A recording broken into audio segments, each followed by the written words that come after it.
Hi everyone. In this week's poem, there's a metaphor. So you need to understand what a metaphor is.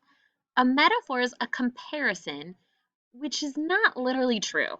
It suggests what something is like by comparing it with something else with similar characteristics.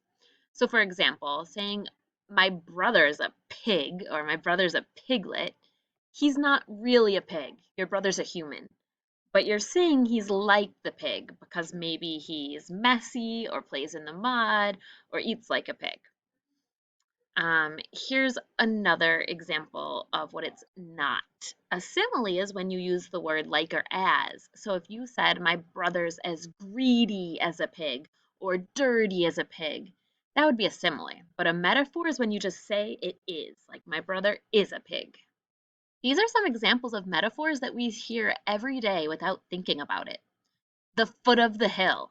So the bottom of the hill we call the foot because your foot's at the bottom of your body, but the hill doesn't really have a foot, now does it? Also, we call it a table leg. Tables don't really have legs, but we use that word because it acts like a leg and it looks like a leg. One more example here is that when we say, you had him in the palm of your hand, which means you have someone totally under control. But do you really have them in your hand? No. So in the poem that you read and listened to this week, let me find that example, my friends.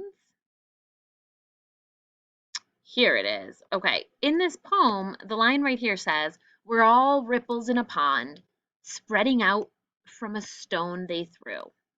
You need to explain this metaphor. What does it mean? We're all ripples in a pond?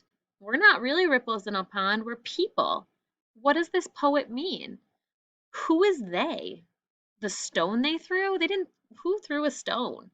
Can you explain this in writing or make a video, please? Good luck.